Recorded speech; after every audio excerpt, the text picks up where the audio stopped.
So there's nothing even remotely special about this particular challenge, and as I will demonstrate, you can get the required points in just 2 deliveries if you play it right, but I really, really like the idea of having to get at least 10,000 points per burger, because that sounds like a lot, especially if you just started playing the game.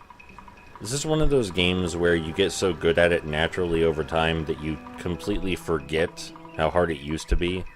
But this is a game that's so mechanical and technical and so well mathematically measured that you never lose track of how to be good at it. The actual inputs you make factor in a bit, sure, but most of it is strategic planning and understanding of the game mechanics. Most of the challenges are tests to see if you figured out what's going on and how to utilize it properly. It's not like, you know, high-level Devil May Cry play, or even high-level 3D platforming, or any such thing. If you understand how the game works, then you should do fine. Quite a while ago, when I played Shrek on the original Xbox, I had a hard time describing how to use his weird speedrun-style 3D platforming properly, because he had a very strange sense of momentum and the wall jumps were very bizarre. And I couldn't describe that very well, or how I successfully platformed using those mechanics very well, because it was just something I acclimated to. And it wasn't the same acclimation as Sneak King, where I naturally got better at it through an understanding of the game mechanics. I just got better at it because I got used to how it felt. And it's kind of difficult to describe that. I'm not saying that either kind of acclimation is better. I think they're both equally impressive in their own ways. I was just pointing out the difference between something so mathematic and something where you have to become part of the game feel. Some games do both. Alright, mission complete. Shrek? I guess the Shrek promotions were all at McDonald's. Burger King had some nice promotions too, I just can't remember what they are at the moment, okay?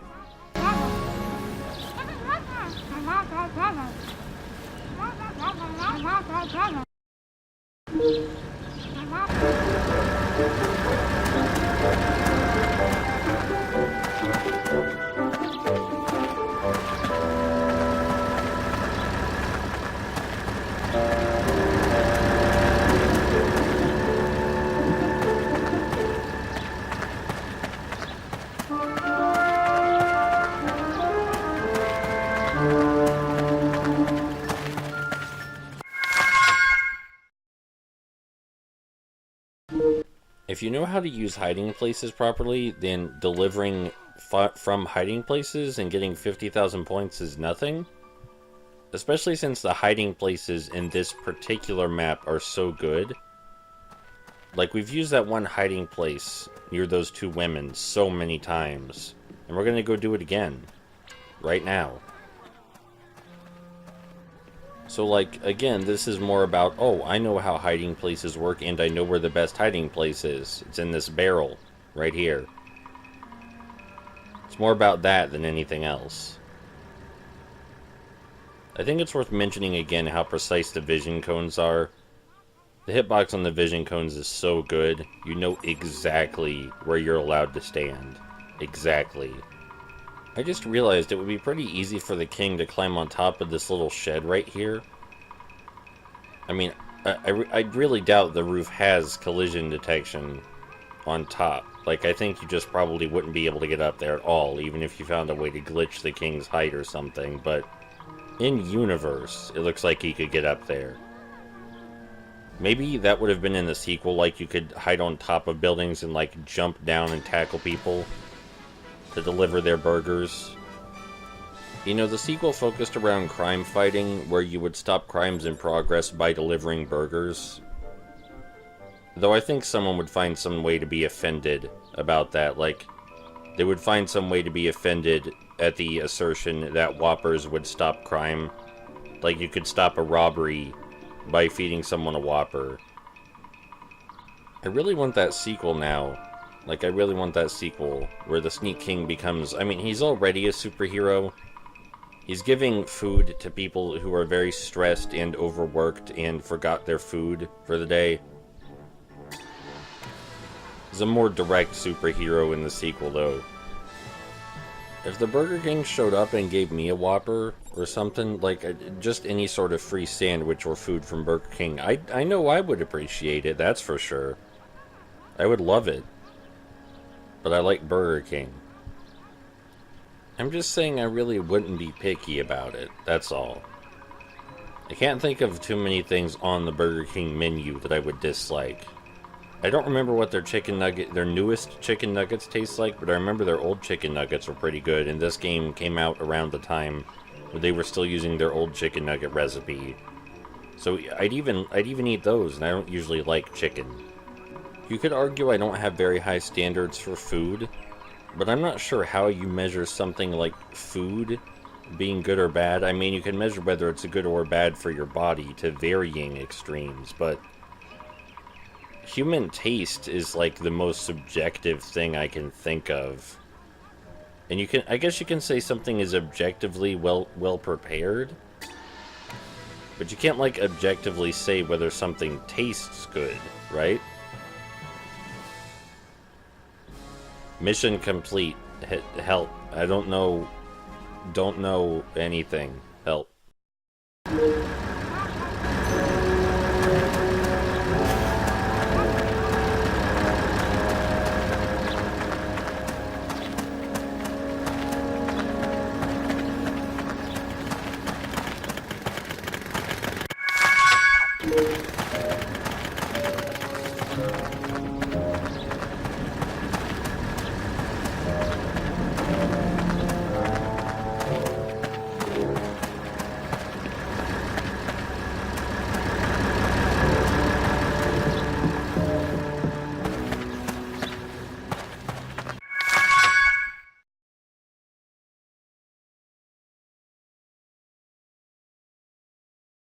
You know, that particular can next to those two women is just getting a massive workout.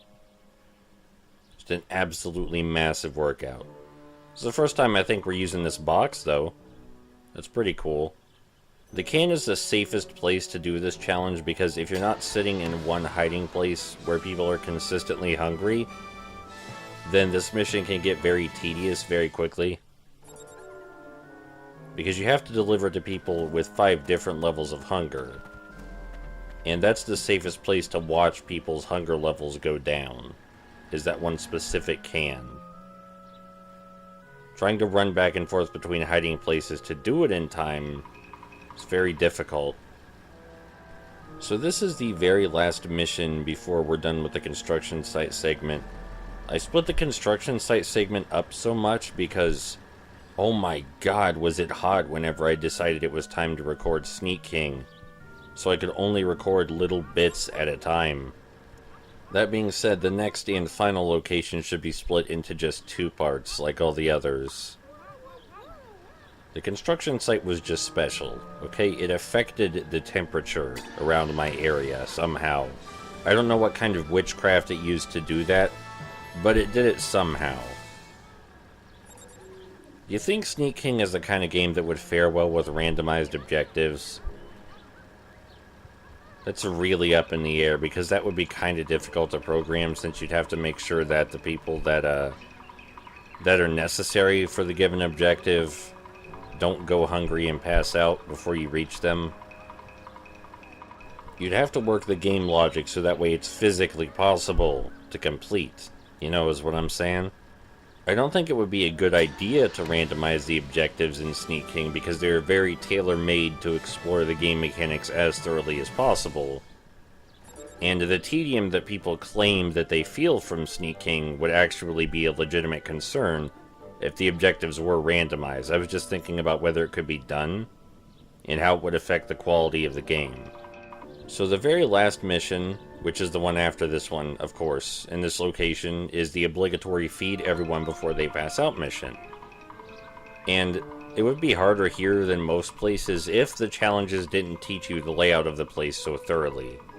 Now granted, if you took a 2-week break in the middle of the construction site level, you may not remember the layout. But all of the challenges dedicated to teaching you the layout, those are good things. It's good that they teach you all of this, so that way when you do get to the final mission, you don't feel like no one told you what was up. The next location is not nearly this complex in terms of layout. It's much more flat. But I suppose you'll be seeing that very shortly. As for how we're going to tackle the final challenge, we're going to speed things up and play a video game song I really like over top of it, which sounds like it's from God Hand, but with a lot of really weird vocalizing in it.